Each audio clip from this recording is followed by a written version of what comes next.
16 horas con 35 minutos, 16 horas 35 minutos en todo el territorio nacional. Ya estamos aquí en su programa Reporteros en el Mundo por Atlántida FM 88.9. Bienvenido, doctor Alfredo Saucedo. Gracias, Virginia, y muy buenas tardes a toda la gente que sigue Radio Atlántica y el programa Reporteros en el Mundo en el Facebook. Bueno, como habíamos acordado la pasada semana, el compromiso está ya ahora aquí en estos momentos, la entrevista con el doctor Walter Zuleta desde el Perú. Muy buenas tardes, doctor. Virginia, Alfredo, un gusto estar nuevamente con ustedes, saludar a la audiencia de Radio Atlántica y al programa Reporteros en el Mundo, ¿no? A su disposición y es muy grato poder verlos y saber que todo está bien por el país todavía.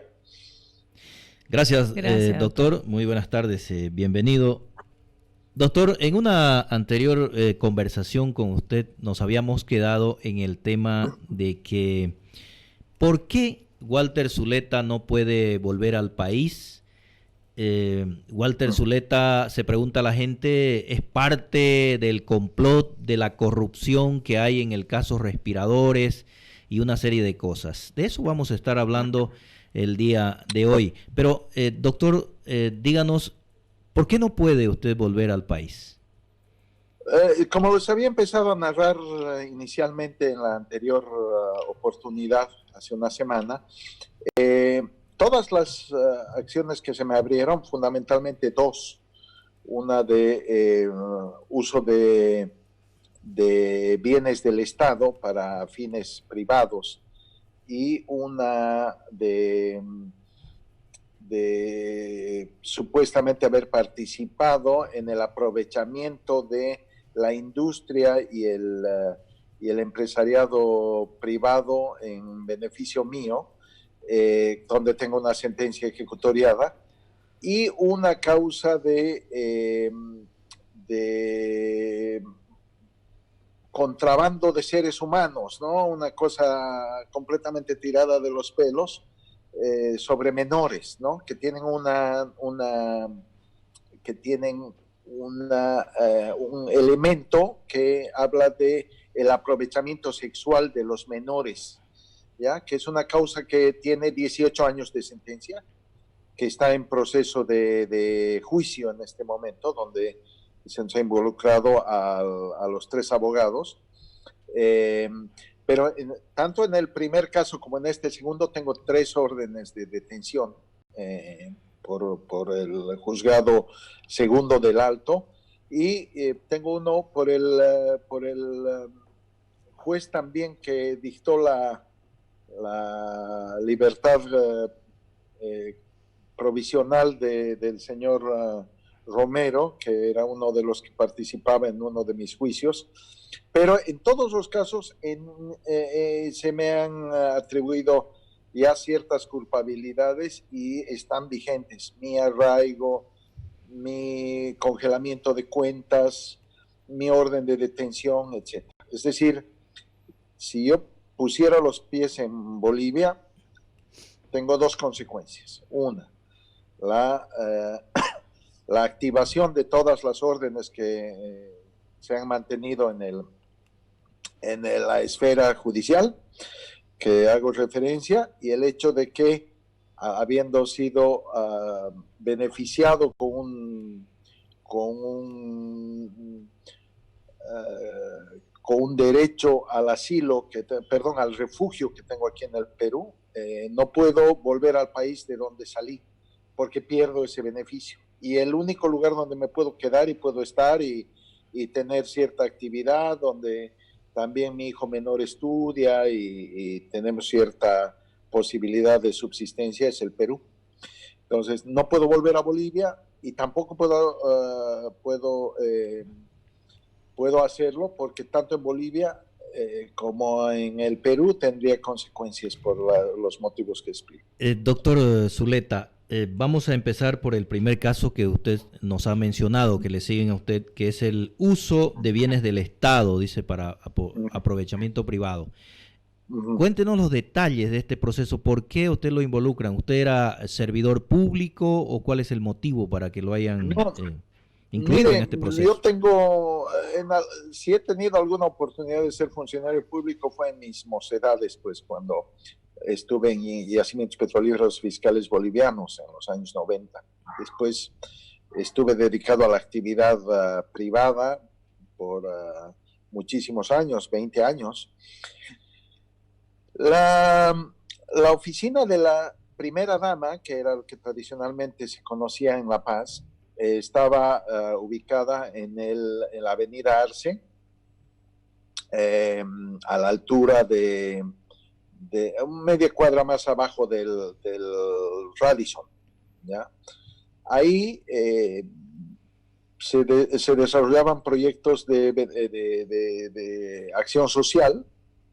Cuando había primera dama y cuando llegó el señor Morales, que no tenía esposa, igual se mantuvo la actividad, pero ahí operaban una célula masista de jóvenes que habían sido, digamos, un sustento del MAS en Cochabamba. Entonces, y ahí la señora Zapata también concurría. Nadie sabía en qué condición o bajo qué título, pero tenía acceso directo. ¿Ya? Cuando yo la conocí en una oportunidad, yo estaba llevando, y pasamos con el señor Milo Petricevich, recuerdo, y con el señor Sánchez, un empresario constructor en Santa Cruz. Pasamos a dejar una documentación porque aparentemente el ingeniero Sánchez tenía alguna correspondencia o algún tema allá. Pasamos y él nos introdujo a la señora Zapata, que estaba de paso ahí, pero entramos y salimos de la oficina. Y después me pidió que recoja una respuesta de esa correspondencia que él había dejado. Yo volví semanas después, unas 4 semanas después, y esas son las únicas visitas que yo realicé a esa oficina, en realidad. Nunca realicé ningún tipo de actividad, digamos, en beneficio mío, sino cumpliendo con una gestión encomendada por el señor Sánchez Holbeck de Santa Cruz, que tenía ahí alguna posibilidad, no sé si participaba en un proyecto social o algo. ¿Y en qué se sustenta, doctor Zuleta, en qué se sustenta entonces este proceso de uso de bienes del Estado que le siguen contra usted y en qué etapa está?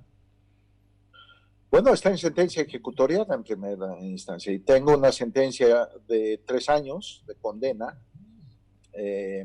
y pese a que ha apelado, primero que fue en tiempo récord, ¿no? La sentencia salió en 90 días. Probablemente batimos un récord mundial en el proceso de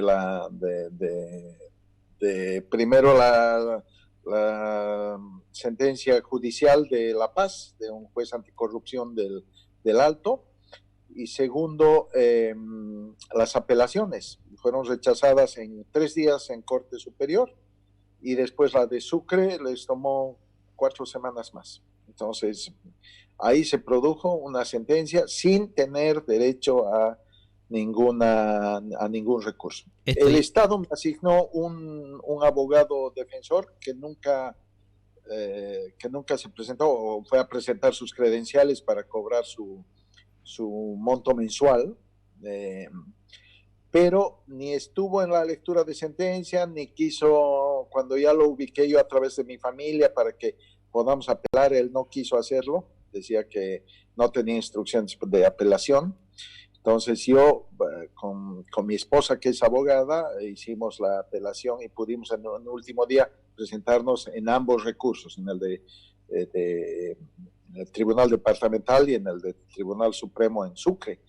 Entonces, en ambos casos, evidentemente, fue rechazado, además anunciado de ser rechazado, ¿no? Porque todos los que estábamos involucrados, que éramos 7 personas en el primer caso, presentamos pues apelación y tratamos de buscar el debido proceso, ¿no? Que además que era uno de los factores por los cuales apelábamos, no se nos había dado la posibilidad del debido proceso en cada una de nuestras defensas, pero igual fue retirado. En el caso de Sucre fue más flagrante porque apareció el secretario de Cámara diciendo de que se habían presentado varios recursos en contra de las sentencias de la señora Zapata y otros, pero que iban a ser rechazados. Eso lo dijo con anterioridad.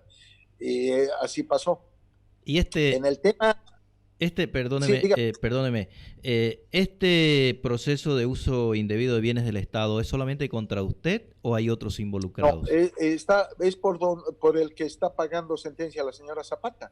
Uso indebido de bienes, ella tiene un par de cargos más. A mí me pusieron 9 denuncias inicialmente, o sea, 9 querellas, ¿no? Entre ellas estaba enriquecimiento ilícito, lavado de activos, de ganancias ilegítimas, estaba de todo un poco. Pero como no lograban comprobar nada, revisando mis cuentas, porque se había metido en este caso hasta la directora nacional de la Autoridad de Bancos y Pensiones del gobierno, quien escribió un libro diciendo de que yo me ocupaba de extorsionar a privados, ¿no?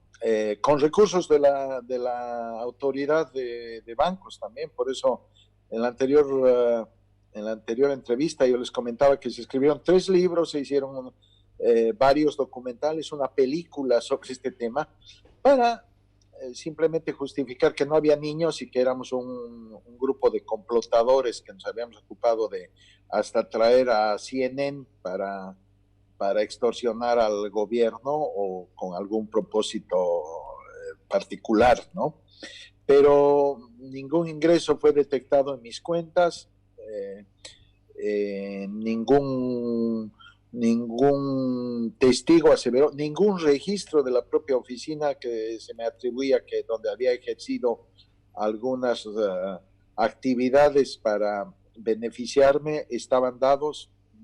Nunca establecieron qué día fui siquiera, solamente habían registros de ingreso y de salida de mi persona, porque entraba hasta la secretaría de esta oficina de la primera dama, donde evidentemente entré a dejar una correspondencia, y en ese día que fuimos con los interesados de esa correspondencia, conversamos muy brevemente con la señora Zapata después de esperarle 5 minutos y de haber dejado la correspondencia del caso. Es decir, ¿no? Doctor, permítame preguntarle, esta sentencia dentro de este proceso, esta sentencia contra usted, ¿la han emitido en ausencia de usted?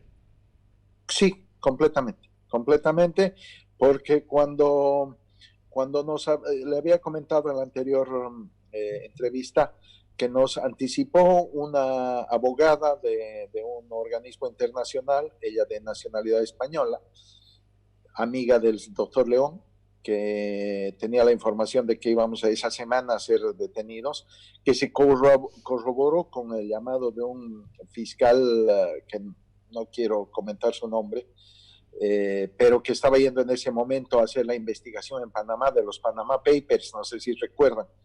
Bueno, él tuvo la gentileza de llamarme y de decirme, doctor, yo lo conozco mucho tiempo y demás, y esta instrucción ha corrido por la fiscalía, ¿no? Entonces ya sabíamos de este tema. Entonces yo esa semana, como me habían advertido, me puse a buen recaudo, me fui del país el mismo día en que fue detenido el doctor León, ¿no? Con el doctor Sánchez nos encontramos y determinamos que íbamos a producir el refugio si en unos días o en unas semanas no se entraba, digamos, en cierta lógica, en cierto sentido común jurídico, ¿no? Que nunca pasó, además, porque se volvió una Sodoma y Gomorra jurídica, ¿no? En ese tema, donde se nos atribuyeron una serie de cosas, una serie de complicidades, inclusive nos pusieron el propio ministro, estaba el ministro de Defensa, un señor de Santa Cruz que realmente enfermaba de solo pronunciar su nombre, el señor Juan Ramón Quintana, todos ellos, en una cofradía de politiqueros buscando la inocencia de su jefe, ¿no? Y que evidentemente todo un segmento de prensa que los respaldaba o que recibían contratos del Estado, se dieron modos para hacer aparecernos pues como los culpables a nosotros, ¿no? Y éramos prácticamente abogados y una familia que se había involucrado en este tema. ¿Cuántos años le han dado, doctor, de sentencia en este caso? 3 años, y cuando mi esposa se apersonó y dijo, ¿y puede pedir un perdón judicial o algo? Le dijeron, no, porque como se ha escapado, no demuestra su voluntad de arrepentimiento, entonces no se le va a brindar ningún beneficio de que cumpla los 3 años digamos, fuera de porque por ser primera sentencia, nunca había tenido una sentencia, y estar por debajo del límite de los 4 años, uno puede pedir un procedimiento por el cual puede cumplir su sentencia fuera de la cárcel, ¿no? Pero en este caso dijeron que no, que los jueces no iban a evaluar porque tienen que evaluar la predisposición al arrepentimiento, ¿ya? Y que yo, al estar en el Perú, había mostrado que no me iba a arrepentir, entonces no tenía por qué ser beneficiario de una sentencia fuera de las rejas, ¿no? Grave. Doctor, tenemos participación en el Facebook. Dice Ariel Muñoz, que nos escucha y nos ve desde Panamá. El ingeniero Ariel Muñoz dice, buenas tardes, amigos del programa e invitado. Doctor, yo le quiero hacer una consulta precisamente acerca de su proceso. Es el que está con sentencia, con la sentencia. Usted ejecutoriada ya. ¿Usted logró tener los documentos, o más bien el legajo de su proceso, y si ha identificado cuántos vicios de nulidad tiene ese proceso, cuántos derechos le han vulnerado, para que la gente que está escuchando la radio y la gente que nos está viendo pueda entender la situación legal, jurídica y todo lo que ha pasado dentro de este proceso?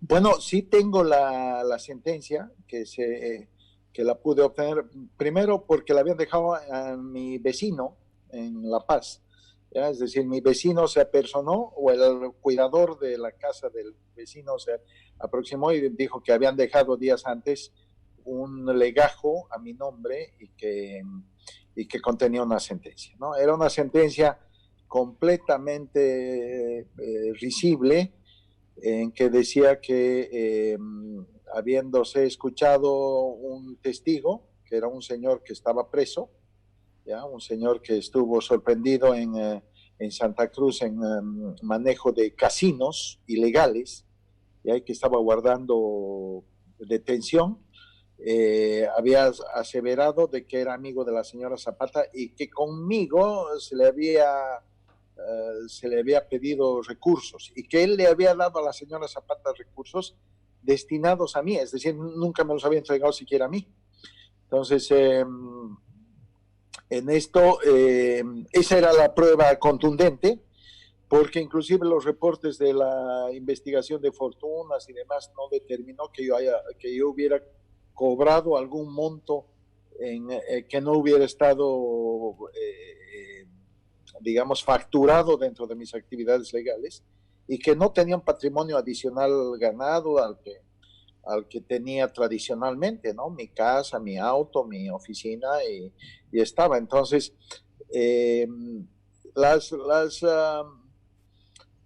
la sentencia era obscena, ¿no? Eran 9 líneas en que decían, el señor, previa esa declaración, se ha demostrado que usaba los bienes del Estado, que era cómplice de la señora Zapata, y que en consecuencia es culpable, y se le da 3 años de cárcel, cuando ni siquiera tenían el registro de en qué momento yo había entrado a esa oficina, que yo lo digo por porque sí sucedió, yo afirmo que sí, pero a mí jamás se me llamó a una sola declaración siquiera, o se intentó citarme. Yo me apersoné aduciendo que estaba en proceso de refugio en el Perú y que cualquier notificación se me haga por la Cancillería peruana como correspondía. Nunca lo hicieron, seguían dejando las cosas o al vecino o debajo de mi puerta donde no había ya nadie, ¿no? Siempre con rechazos, siempre con vulneración de derechos, nunca con un abogado que me hubiera podido preguntar qué pruebas podemos presentar o nada en absoluto. En este caso, perdón, doctor, ¿es en este caso donde le pusieron abogado de oficio? Sí, en ambos casos deberían haberme puesto abogados de oficio. Y no solamente en el dice el procedimiento penal, que el abogado de oficio en ausencia forzada del sindicato debe ponérsele desde la instancia de preparatoria, ¿no? De investigación y todo esto. Nunca pasó eso, nunca me pusieron un abogado, me pusieron ya en el juicio un abogado que nunca iba y que probablemente ni se interesó en leer qué tenía, ¿no? Yo una vez pude, a través de una colega abogada, llegar ante el defensor de oficio y a través del teléfono de esta colega amiga hicimos yo le pregunté qué podíamos hacer y él me dijo que tenía instrucciones de no apelar, de no hacer nada y que eso iba a pasar, ¿no? Entonces, así me quedé, así salió. Yo en ese momento constaté de que hubiera podido presentar 1.000.000 de pruebas de descargo y no hubieran llegado siquiera a la lectura del juez. Estaban todos constreñidos. Habían 6 abogados de 6 ministerios diferentes esperando la sentencia, por decir defensa, presidencia,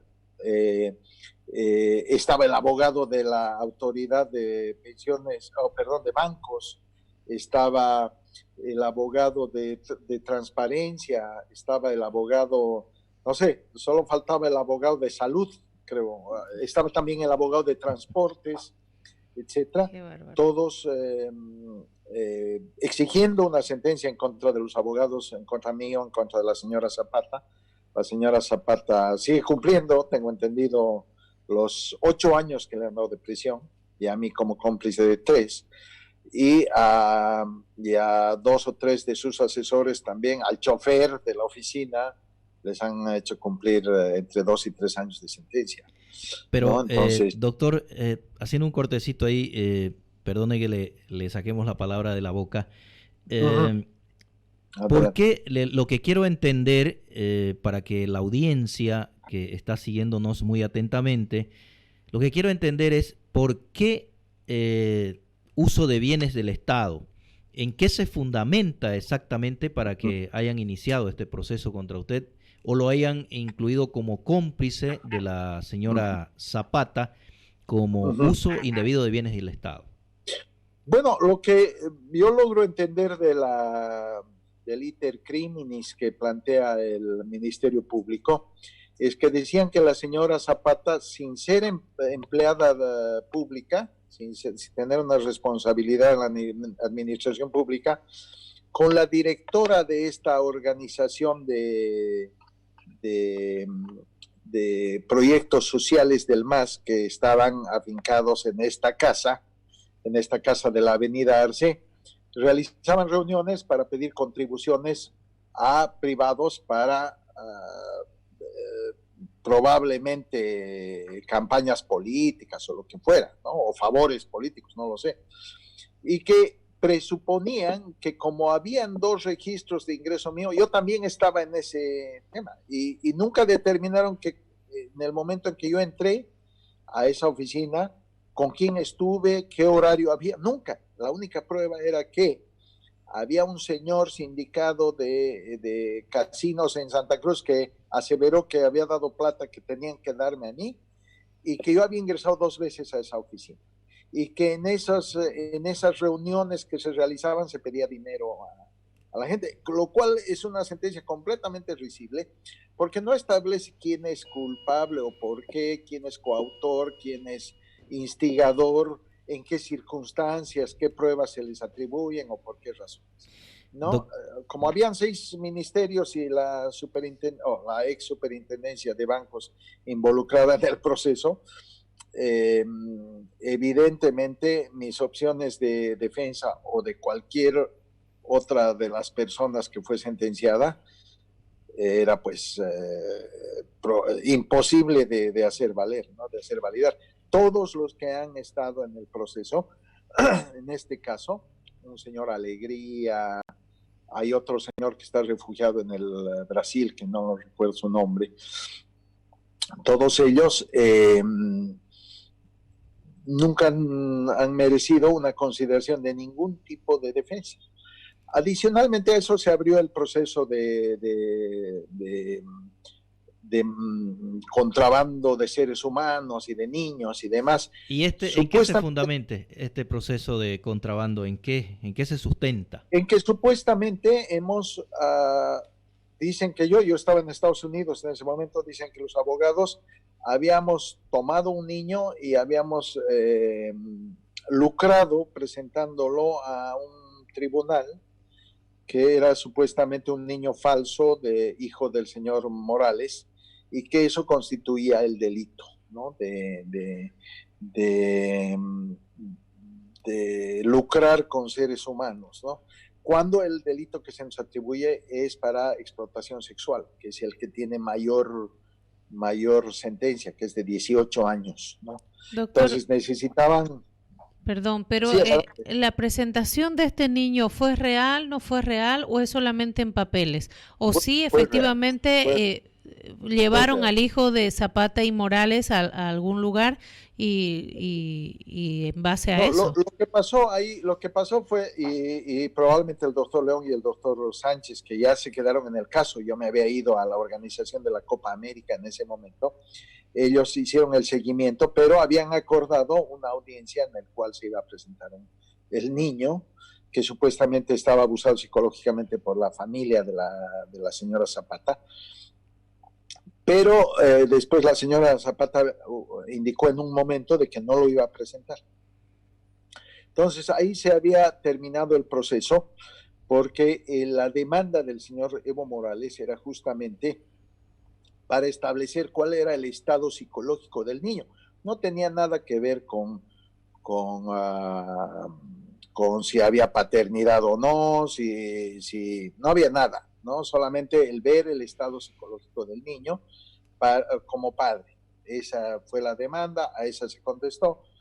Yo ya me había quitado del caso porque teníamos diferencias profesionales fundamentalmente con el doctor León. Entonces la señora Zapata, delante del doctor León y delante del doctor Sánchez, me dijo, mira, ya no vamos a continuar con servicios porque no te alineas a la lógica que tenemos de lo que estamos haciendo. Entonces yo quedé fuera, que era además,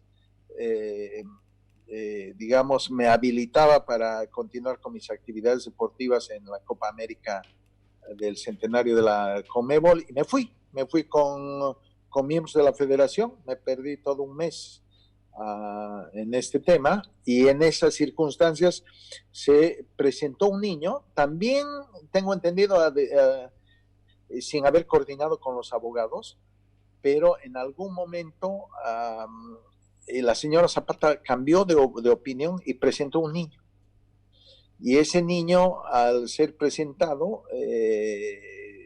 estuvo en una audiencia judicial donde la juez le hizo unas preguntas con una psicóloga y determinaron de que el niño era menor de lo que correspondía. Entonces, que en ese momento se constituía evidentemente una contravención contra la práctica judicial, ¿no?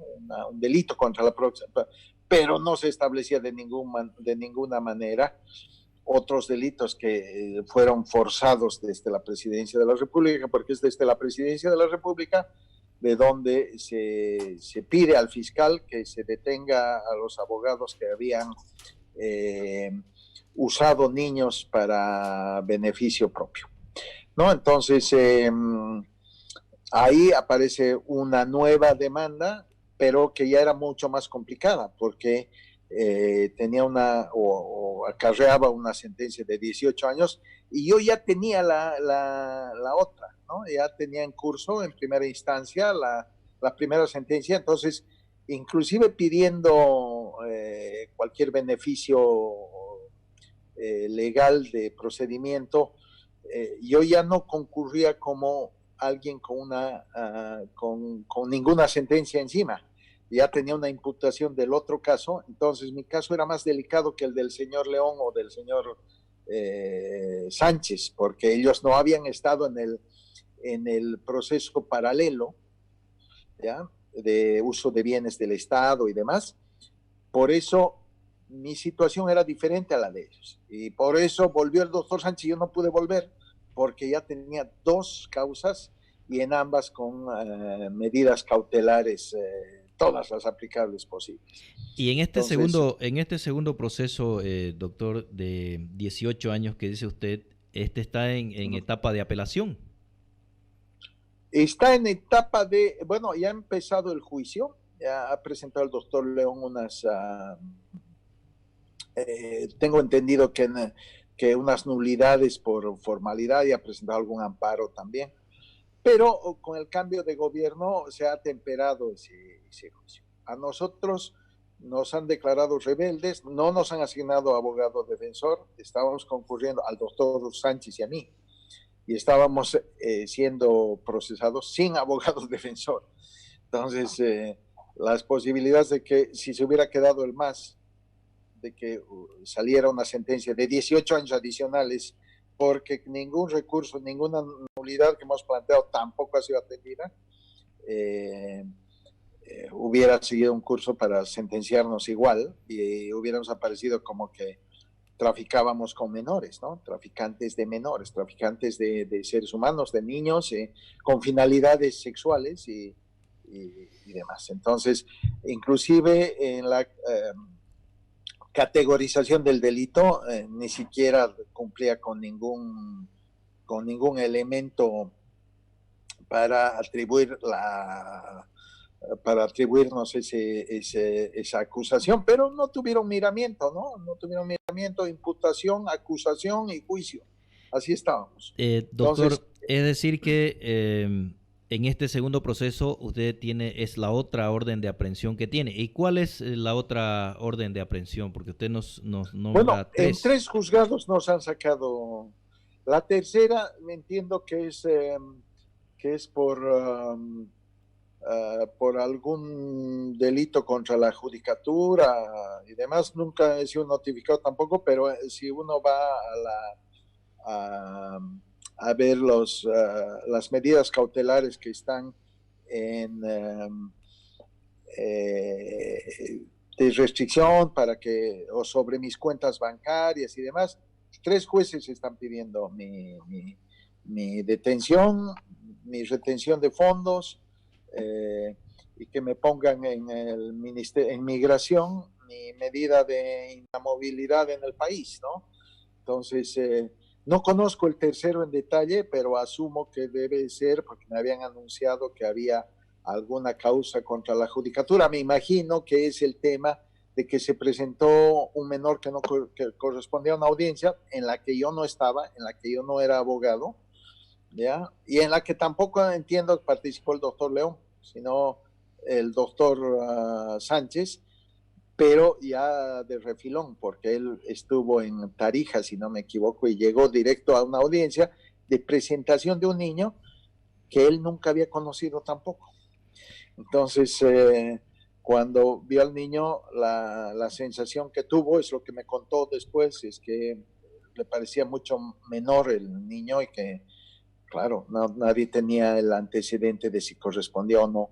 Pero la juez inmediatamente determinó que había falsedad de identidad del niño y que ese niño, y que el niño no existía. Eso fue lo extraño.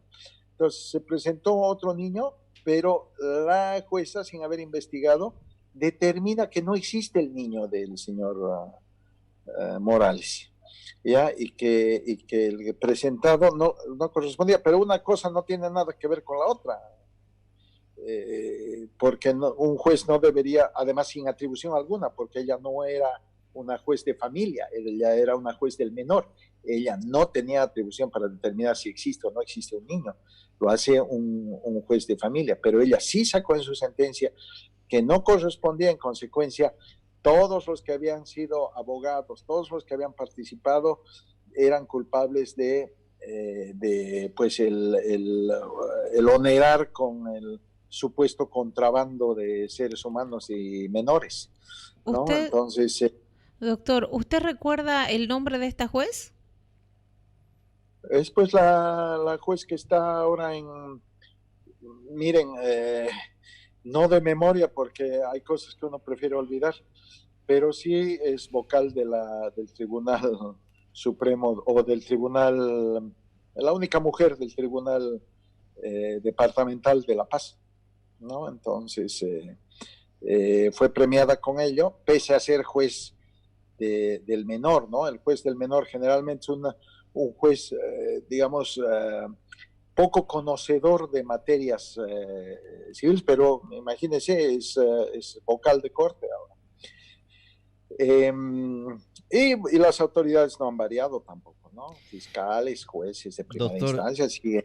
Doctor, hay la sentencia ejecutoriada que emitieron en ausencia de usted, que nos decía que es por 3 años, el cual no le han permitido acceder a ningún beneficio como el perdón judicial o algo de aquello.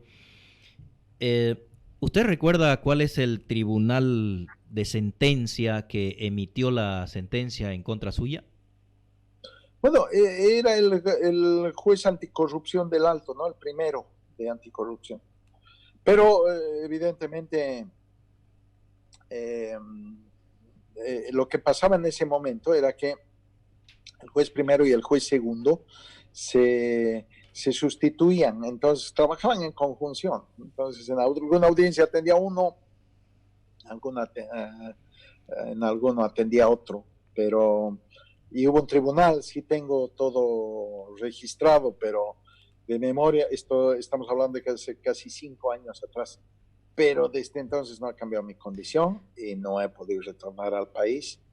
Y bueno, cuando aparecen cosas como que han cambiado la pollera de la señora que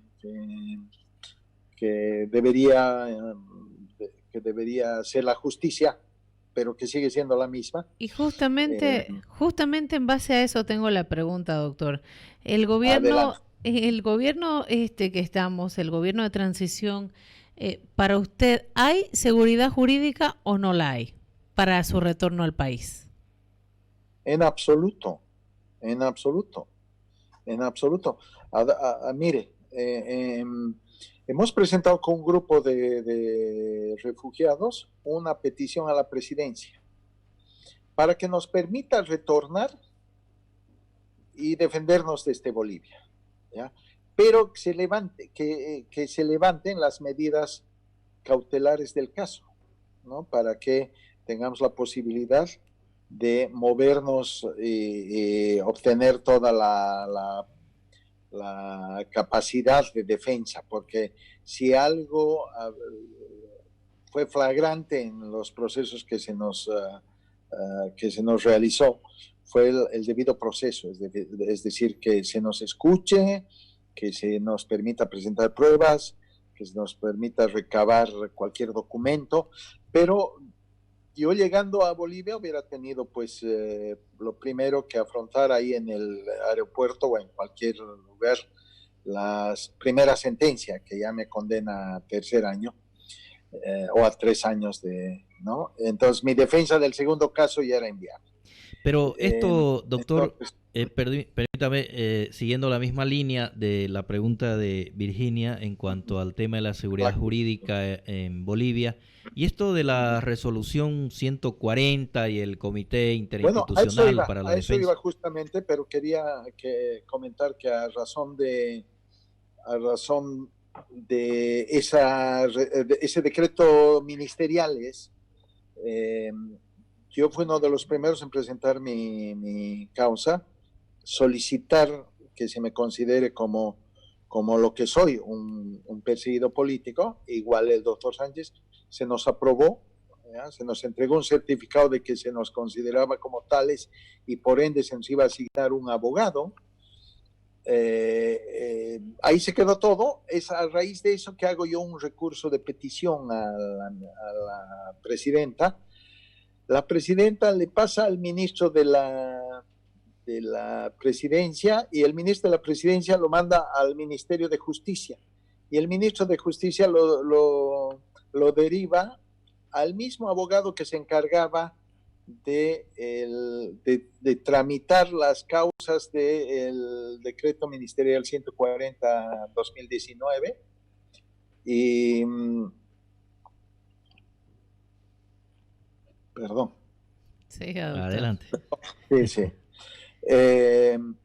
Y le vuelve a mandar al mismo funcionario que había desaparecido, ¿ya? Había desaparecido porque tengo entendido que se lo ascendió a viceministro, ¿ya?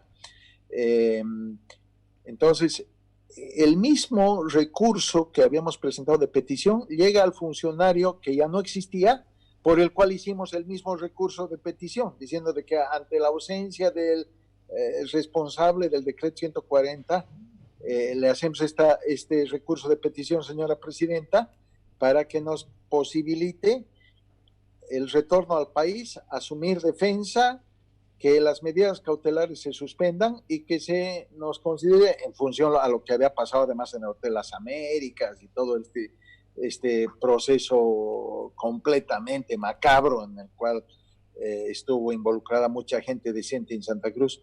Entonces pensamos que iba a haber esa misma posibilidad, pero nuestro recurso, como le digo, dio una vuelta hasta llegar al funcionario que ya no estaba y que era la causa por la que habíamos presentado el recurso. Entonces, cuando empieza a generarse un círculo vicioso de cómo eludimos las peticiones de estos señores, bueno, ya uno dice, estamos de nuevo abandonados, ¿no?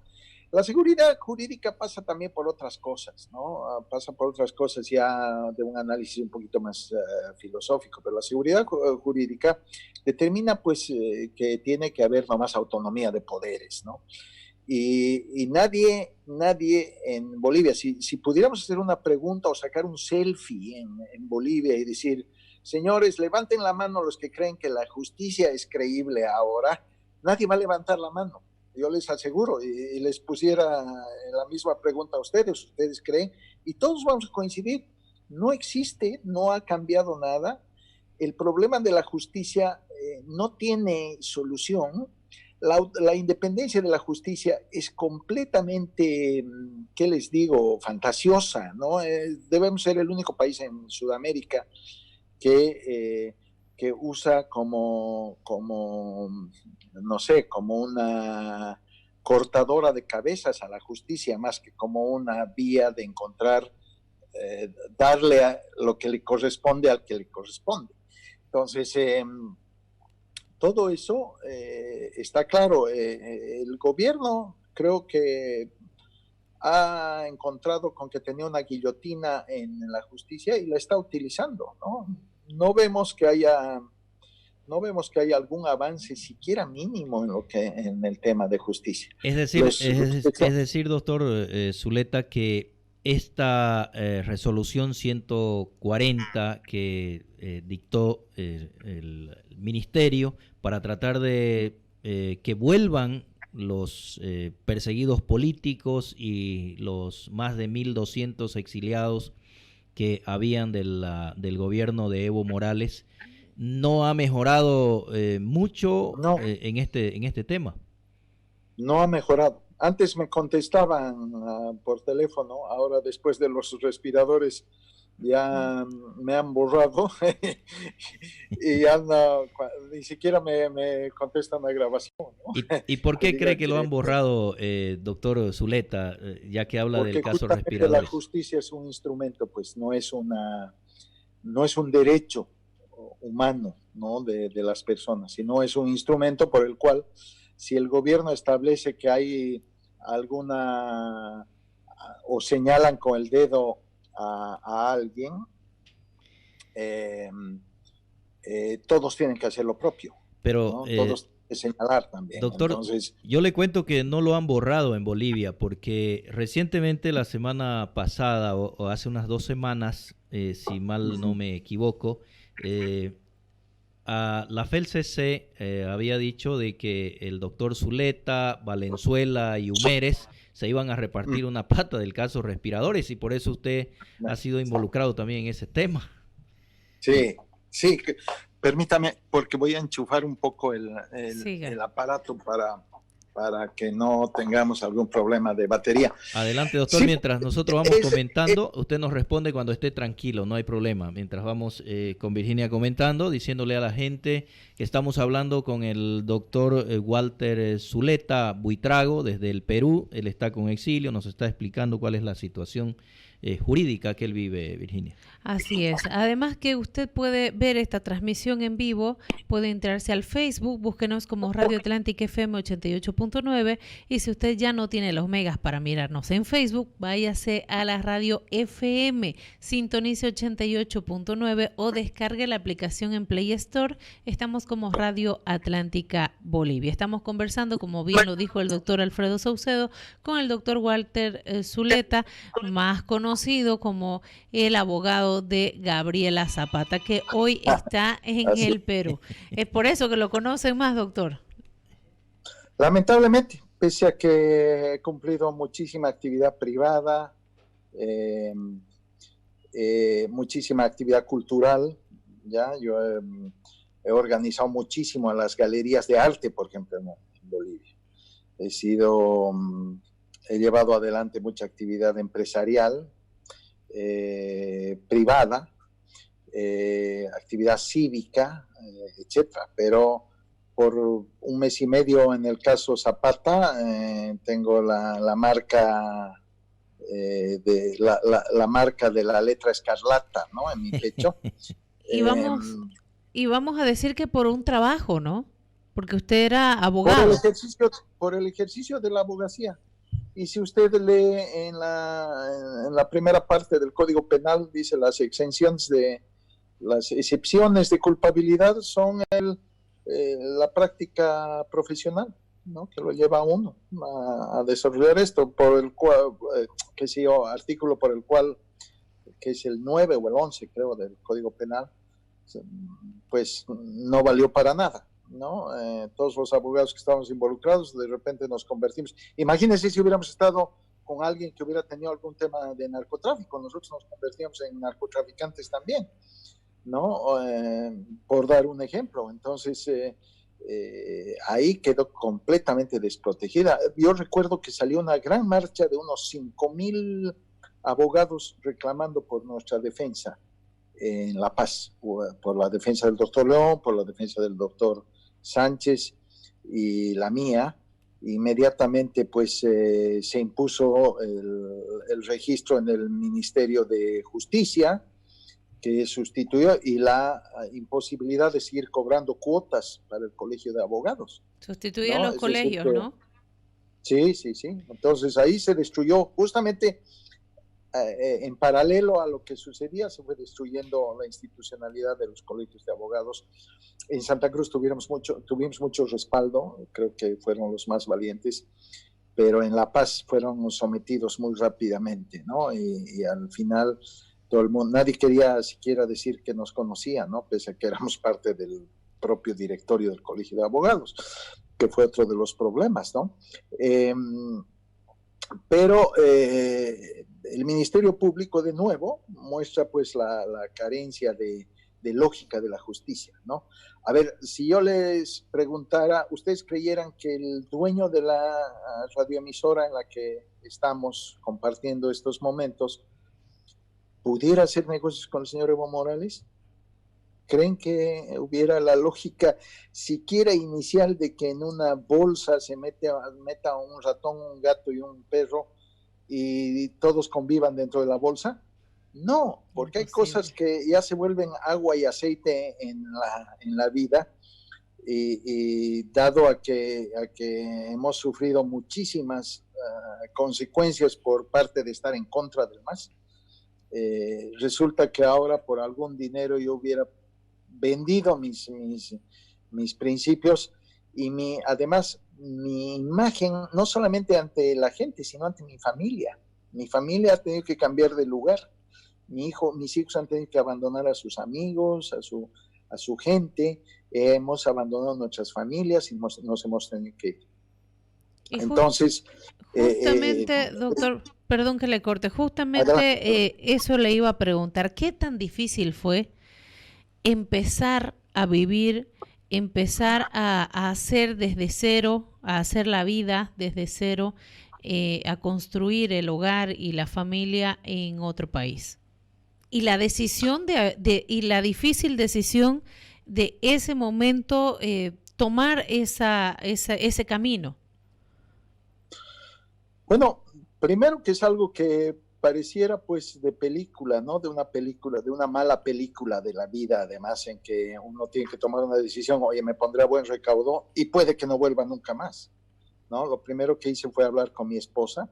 Cuando me llamó este fiscal amigo, estábamos con mi esposa haciendo una gestión en el aeropuerto, entonces ella escuchó la llamada y me dijo que me preguntó qué iba a hacer y qué íbamos a hacer todos. Yo le dije, bueno, lo que has escuchado, me pondré a buen recaudo y ya decidiremos si me acompañas con nuestros hijos o qué dispone pues la posibilidad real de vivir, ¿no? En el país o no.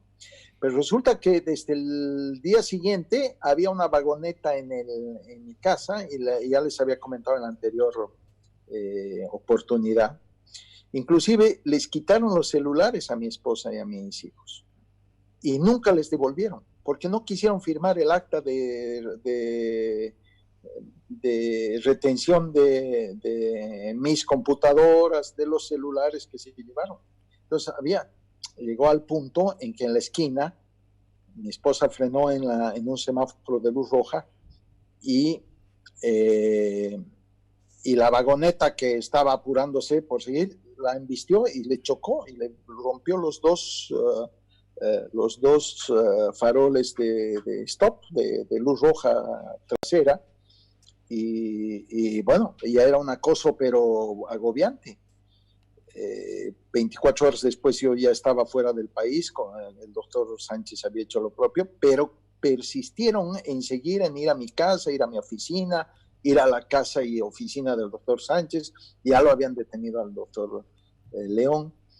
El levantamiento de los abogados fue también apagada muy rápidamente con las presiones de sustento que necesita el Colegio de Abogados. Pero al llegar a Lima, recuerdo, primero cruzamos con una serie de eventos que ahora los veo anecdóticamente, pero cuando cruzamos la frontera, que cruzamos a pie, y después ya tomamos un vehículo dentro del Perú, llegamos a Puno, y ya había amanecido, me bajo, nos dejan en el mercado el vehículo, y nos bajamos del vehículo y el primer ciudadano que se me cruza ahí de los pocos que habían circulando en el amanecer puneño me dice, doctor Zuleta, ¿qué hace usted por acá? Entonces yo le digo, no, bueno, estamos de visita acá. Entonces él me dice, no, yo he visto en televisión, creo que usted se está escapando. Pero doctor, ¿qué está haciendo? Porque yo soy funcionario de migración del Perú, me dice.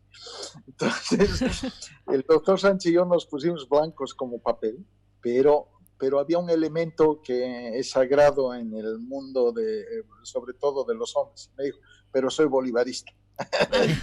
Entonces, ¿usted qué ha venido a hacer? No, me he venido a refugiar, se lo dijimos claramente. Y él tuvo la gentileza de decir, ¿dónde se van a refugiar? ¿En Puno, en Arequipa o en Lima? Y dijimos, vamos hasta Lima, ¿no? Ya que estamos aquí, vamos hasta Lima. Entonces vinimos hasta Lima, pero con esos elementos que ahora se los ve hacia atrás y se los ve como algo risible, en el momento fueron contundentes, ¿no?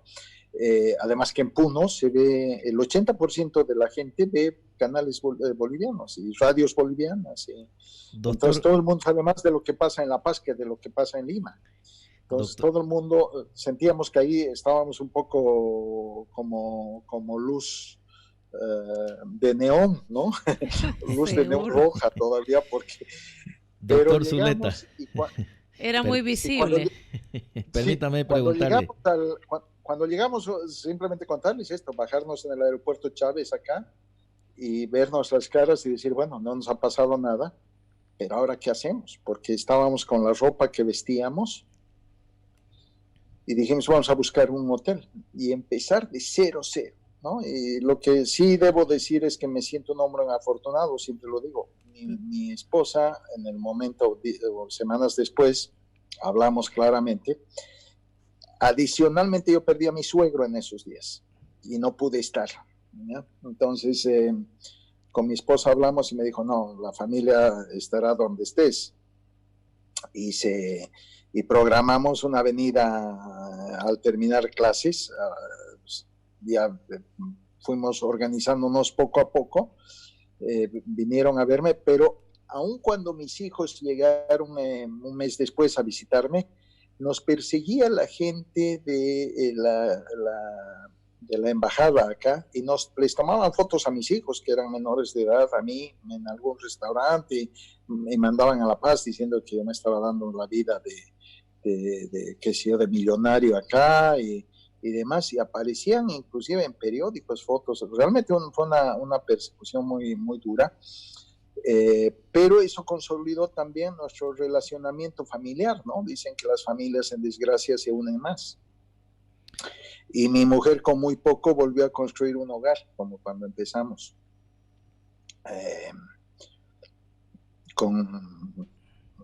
Qué sé yo, más con las ganas de tener a la familia unida y como siempre hemos sido una familia muy íntegra en todo, ¿no? Entonces, pasaron los meses, armamos lo que pudimos aquí, obviamente en otras condiciones, mucho más simples y como unos desconocidos que llegan, pero el empezar de nuevo es muy complicado, ¿no? Uno va al banco y nadie lo conoce, no puede abrir ni siquiera una cuenta bancaria, ¿no? Cuando se vence el documento de identidad, en la embajada le dicen que mejor no entre, que no le van a dejar salir, entonces que se quede sin documento de identidad.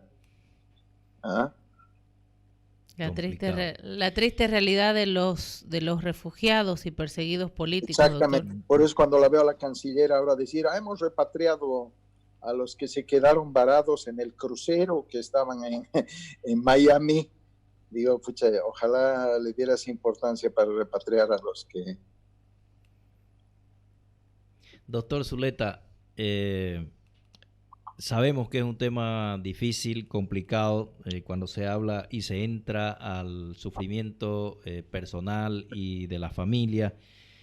No es fácil. No es fácil porque muchas veces tenemos que ser estigmatizados por la sociedad, por nuestra misma gente, a veces sin conocer a fondo lo que realmente ha pasado. Son situaciones... Además, los bolivianos tenemos alguna forma de ser que dicen, no lo conozco, pero ya le odio, ¿no? como aparecen en las... Bueno. Y eso, dicen que es más en Cochabamba que en La Paz o en Santa Cruz, pero uno lo siente igual, ¿no? El impacto es muy, muy duro, ¿no? Es más, yo recuerdo, yo he vivido en varios lugares de joven, y de joven no importa, ¿no? De joven a los 25, 28 años, uno, pues si tiene que vivir en el Sahara o en el Polo Norte, uno vive porque le encuentra dirección a todo. Pero llevar la familia y asumir de que hay que comer cada día y que hay que pagar la luz, que hay que pagar todo eso, hace que uno primero se estrese y después pues sienta que todo el núcleo familiar está sintiendo un impacto completamente abusivo y ilegal y hasta torpe, ¿no? Por parte de los que detentan el poder. Entonces, es muy, muy, muy complicado, ¿no? Se puede escribir un libro sobre las contingencias de los que salimos y que pensamos, ¿cómo se voy a estar? No es cierto, porque la gente desconfía de uno, las redes sociales hacen su daño adicional, porque si me conocían y googleaban mi nombre, yo era pues Satán, que había afectado al pobre presidente de Estado o del Estado boliviano y a su pobre familia, a su pobre hijito, ¿no? Y la verdad era que era al revés. Lo que pasaba es que en Bolivia habíamos creado un monstruo que se aprovechaba de sus facultades de poder y se engullía gente, se la tragaba y nadie decía nada, todo el mundo tenía miedo para no ser el siguiente, ¿no? En esa época he vivido y en esa época me he tenido que acondicionar en el Perú. Yo recuerdo que nos reuníamos los refugiados y decíamos, no digan su primer nombre, no digan su segundo nombre o su segundo apellido, para que no los googleen. El Google hace, pero estragos en la gente que ha tenido que salir por razones que a nadie le interesa, pero si están en las redes es pues ya pecado comprobado. Entonces... Doctor, quiero yo preguntarle, ¿por qué cree que el gobierno o los gobiernos, porque en este caso el gobierno actual también le ha salpicado este caso el tema de los respiradores, ¿por qué cree que se han ensañado, diríamos, contra Walter Zuleta? ¿Cuál es el problema? Bueno, yo pienso que soy un buen chivo expiatorio, ¿no? En primera instancia. Yo vengo de una familia política, se me atribuyeron relaciones con la señora Zapata, con el núcleo masista, cosa que nunca sucedió. Siempre he estado digamos, en temas jurídicos, ¿no? Me he ganado adversarios muy rudos en la carrera, a los que probablemente les ha gustado sacar leña al árbol caído, ¿no? Pero lo que yo pienso que pasa en Bolivia, sobre todo en La Paz, es que se politizan mucho las cosas. Es decir, se despide a un ascensorista y se vuelve un tema político. Se encuentra una compra de lápices o de explosivos y se vuelve político, ¿no? Encima, los políticos que están a cargo de la administración y de la oposición luchan por espacios, luchan por negocios, ¿ya?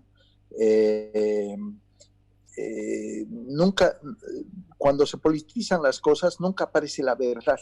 Entonces, cuando les encuentran en algún pecadillo, ¿ya? O pecadote a cualquiera de los de la administración, mejor politizar todo, mejor que haya habido complot, mejor que esté involucrado X o Z, mejor si Z, Z de Zuleta, ¿no? Entonces, porque... ¿Usted cree, doctor, que no quieren que Walter Zuleta vuelva a Bolivia? No creo que es eso. Yo creo que es una triste coincidencia de estar parado siempre en las estaciones de tren donde hay bombas. Entonces, pero será tan suertudo Walter Zuleta como para siempre estar parado donde hay bombas. Donde yo creo que sí hay que hacer un análisis un autoanálisis de lo que pasa, es que siempre he estado en temas controvertidos, ¿no? Por ejemplo, caso Zapata era controvertido, caso fútbol era controvertido, caso juicio de don Carlos Chávez, no sé si recuerdan, era controvertido. He estado en varios temas controvertidos en La Paz, en temas contra el gobierno, contra el propio MAS. Yo le había ganado al MAS un juicio, por ejemplo, de una empresa norteamericana que había reparado las naves de la FAB por mucho tiempo y que no les pagaban. Y ahí tuvimos un gran problema con el ministro de Defensa de entonces, que decía que yo era uno de los organizadores de los jueces para que pierda el Estado, cosas así. Pero yo tengo muchos juicios en Bolivia ganados. Por ende, probablemente siempre he sido un personaje que he pisado algunos callos y en algún caso me lo han querido reflejar. Pero son puntuales los casos en los que me ha saltado la bomba, ¿no? En este tema de la señora Zapata sobre todo, pero en el tema de los respiradores, creo que es una incapacidad analítica muy, muy marcada, ¿no? Porque reitero, el solo hecho de decir que, por decir, el señor Gary Prado está haciendo negocios con el gobierno, toda la gente se reiría.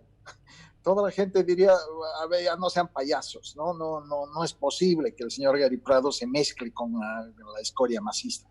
Pues es mi caso, yo he perdido mi casa, mi familia, mi vida en Bolivia, ¿no? Una vida bien reputada, además yo soy dirigente de fútbol por mucho tiempo, reconocido y querido. La única hinchada que ha llevado mi problema al estadio, me han sacado letreros que decían fuerza doctor Zuleta, era mi hinchada, el bolivarismo en La Paz, en partidos oficiales, además, hasta que el ministro Romero advirtió de que el Bolívar iba a ser sancionado si es que seguían poniendo pancartas de respaldo a mi persona. Entonces, lo que sí tengo como antecedente es que nunca me han podido acusar de ningún beneficio ilícito, nunca. Solamente en los juicios que se han politizado, como el caso Zapata, o como este que se está politizando, en el cual piensan que yo soy un Gary Prado que puede hacer negocios con el señor Evo Morales, si es que fuera la tesis de que desde Buenos Aires se organizó todo. Veo también una carencia de imaginación, porque dicen, el MAS está logrando ingresos, haciendo negocios con dinero del BID. Imagínense esa lógica de que el MAS necesite dinero del BID, de los insumos médicos, para hacer sus campañas o sus actividades. El señor Evo Morales maneja un Mercedes de $315,000 o más, ¿ya? En Buenos Aires, y no necesita pues un segundo Mercedes, ni una segunda mansión. ¿Por qué? Porque los grupos que respaldan al MAS provienen del narcotráfico, y lo sabemos todos, ¿no? Lo sabemos todos, que el gobierno asuma que ya no lo apoya o que necesita dinero el MAS es una falacia, ¿no? Yo creo que inclusive entra en lo risible, porque pensar que es lo mismo que pensemos que la mafia de Al Capone necesitaba beneficiarse de la venta de medicamentos.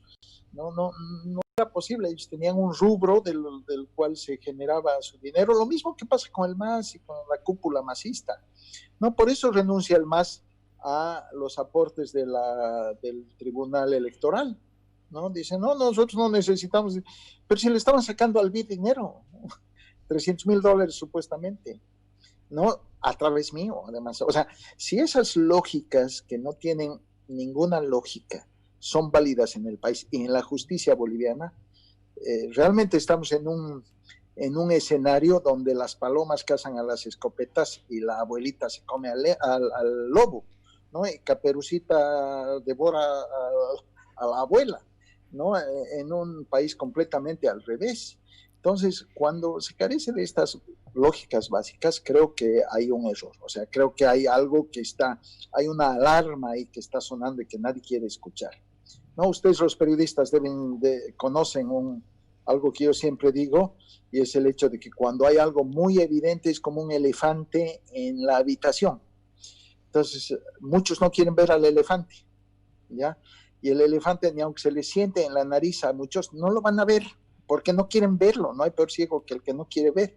Entonces, cuando pasa eso, que un elefante está saltando y bailando malambo en un cuarto y nadie quiere verlo, ahí ya la cosa está complicada, ¿no? Ahí uno dice, oye, la politización hace esto, hace que se cierren los ojos y que se cierre con tal fuerza que no quieran verse cosas.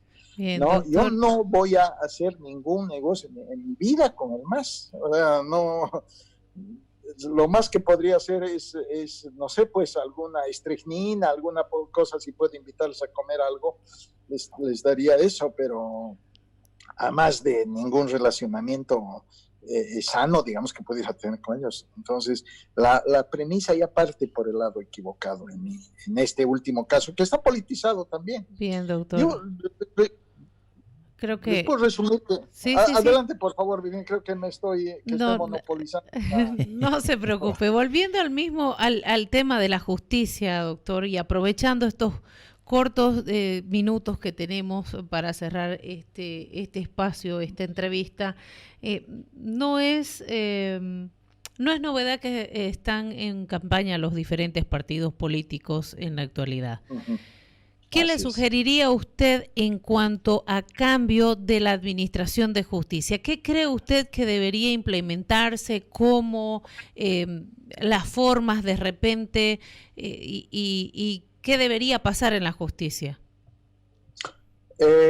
Yo creo que la publicidad hace falta, ¿no? Aquí en el Perú tienen experiencias muy interesantes sobre que cada juicio del Estado, sean instancias de investigación y demás, es televisado. ¿Ya? Es televisado y la gente ve qué decide un juez y hay algún comentarista del canal del Poder Judicial que comenta y hay esta jurisprudencia. Es decir, la gente prendiendo el cable se encuentra con que los juicios más importantes están llevados adelante.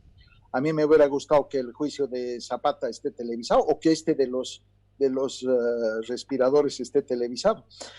Pero hay problemas que yo como abogado conozco que son insalvables, ¿no? Hay 400,000 causas que han quedado colgadas en la administración judicial y que los jueces prefieren no ver porque dicen, no es de mi época, ¿no? Y cada semana reciben 12, 16 causas los jueces, de las cuales solo van a resolver una por semana. Entonces, cada semana quedan 14, 15 causas pendientes que se van a ir acumulando ya en las típicas circunstancias de que han notificado mal, que se ha extraviado el expediente, de que no se ha personado la parte, de que no han presentado el nombre del abogado, el domicilio, etcétera. Así se van quedando y se van acumulando causas y causas. Entonces llega un punto en que es insalvable el hecho de que la injusticia sea moneda de curso corriente en Bolivia y que solo las causas que son aceitadas con dinero sigan curso y lleguen a algún destino. En algunos casos, ¿no? Yo he atendido juicios de 50 años de antigüedad. Ya los de contra el municipio paceño, 50 años de demandas de 1955, las he asumido el 2005. ¿Ya? Entonces, ese es el nivel en el que está la justicia. Entonces, ¿en qué se ha vuelto? Se ha vuelto en un instrumento que solo atiende algunas causas de interés, ya sea económico o político, y eso, aunque le pongamos publicidad, no se va a resolver. O sea, yo creo que este es el momento, hay un momento histórico en el país hoy día. Y si algo puedo decirles es que si la gente piensa, o si los mandatarios o los candidatos piensan que la justicia y el sistema judicial es algo que puede resolverse con una nueva ley o eligiendo a nuevos jueces y demás, no va a pasar.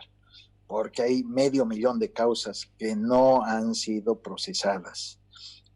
En La Paz, Santa Cruz, Cochabamba, donde uno mire. Segundo, la jurisprudencia es completamente contradictoria. En Sucre dictaminan que los bancos no tienen derecho a ejecutar garantías y en La Paz más bien invitan a ejecutar cada día cosas. Es decir, por las mismas razones, además. Entonces, ni siquiera hay una escuela de jurisprudencia. Y finalmente, no hay pensadores. No hay pensadores en las cortes, en los abogados. Nadie plantea un nuevo sistema, un sistema más boliviano que no se acopia de lo que dijo la ONU en algún proyecto para reformar el procedimiento penal boliviano. No, ese no es el problema. El problema es que no sirve el sistema. Y si nadie lo quiere ver, Así se van a morir los señores como se murieron mis clientes en 1955, que se murieron esperando que lleguemos a Corte Suprema, ni siquiera a sentencia. Entonces, esas cosas, ¿qué me pueden llevar a pensar? Sino o a recomendar, sino a decir, oye, no neguemos el elefante. Ese es otro elefante corriendo alrededor nuestro en nuestra habitación. Ese elefante de la imposibilidad jurídica. Doctor Zuleta, permítame preguntarle, ya llegando a la parte final de manera muy, muy breve. ¿Usted quiere volver a Bolivia? Me gustaría volver, pero no a ser manoseado, ni perseguido, ni ser objeto de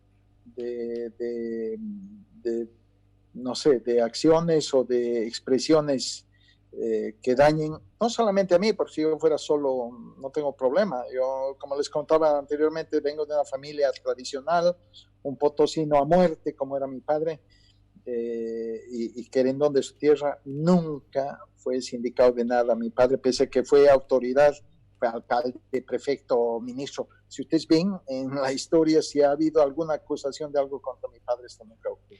La otra pregunta, doctor, sobre su hijo.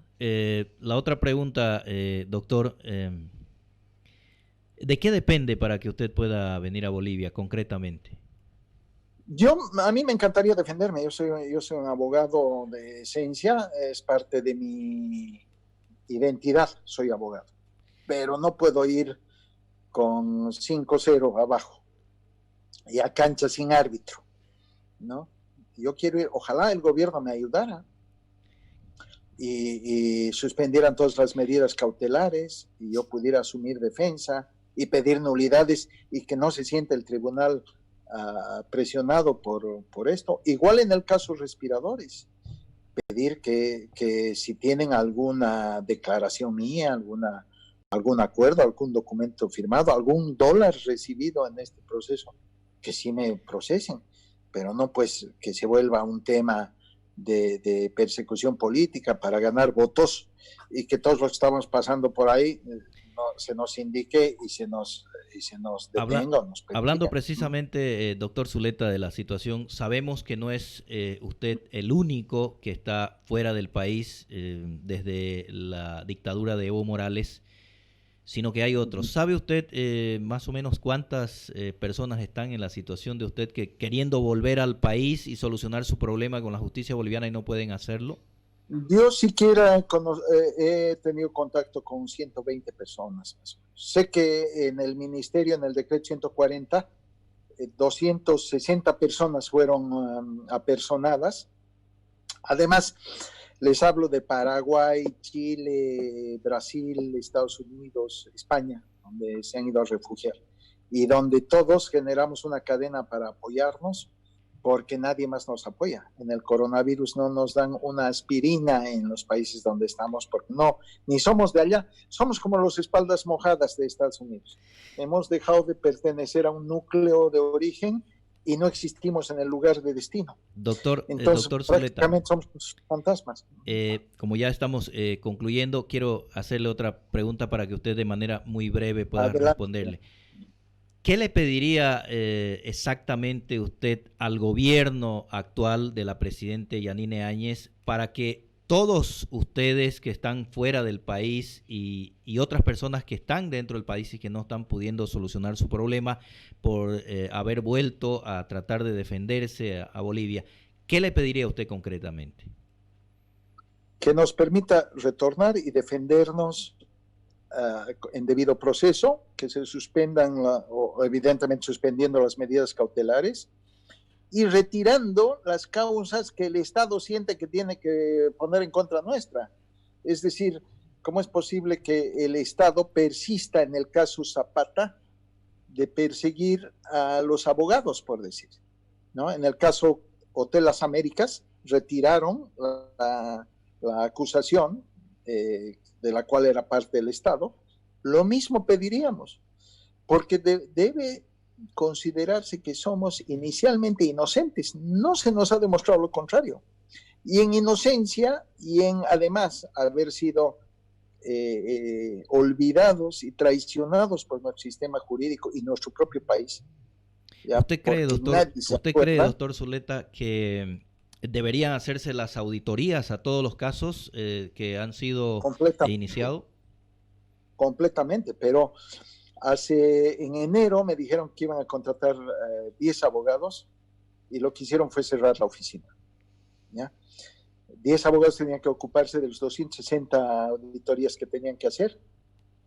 No han contratado a nadie, ¿ya? Y han pasado 6 meses de coronavirus y nos han dejado. Probablemente si nos hubiéramos muerto era más conveniente, porque como las decisiones son políticas, mejor que no molesten los que están. Pero se ocupan de repatriar, ya les digo, los están vacacionando en Miami, los estaban en Brasil, hacen campamentos y demás, pero las personas, en algún caso hay personas 10 años perseguidas y que han sido domadores de reses, ¿ya? Para subsistir. ¿Quién se acuerda de ellos? ¿No? La canciller le dijo al ex gobernador de Tarija, que está en Tarija, le dijo, él fue a abogar por todos nosotros. ¿Se siente usted, doctor Zuleta, abandonado por el gobierno boliviano? Completamente, por el Estado boliviano y por el gobierno, el de turno y el anterior. Entonces, y si usted pregunta en mi núcleo, si usted ve en mi página Facebook, a ver, encuentre a alguien que diga, Zuleta, ya te agarraron, o ya sabíamos, o a mí me las debías. No va a encontrar nadie, porque el que va por línea recta no se pierde, no hay extravíos en las líneas rectas. Bien, doctor. Entonces, bien, doctor. Eso no considera el gobierno, duele y encima se vuelven acusadores, indicadores, porque piensan que pueden tapar cosas de su propia gente y obtener votos, lo cual es una barbaridad. Doctor Zuleta, ya prácticamente en el final hemos concluido, nos ha comido el tiempo, hemos tratado de conversar la mayor cantidad de tiempo posible con usted.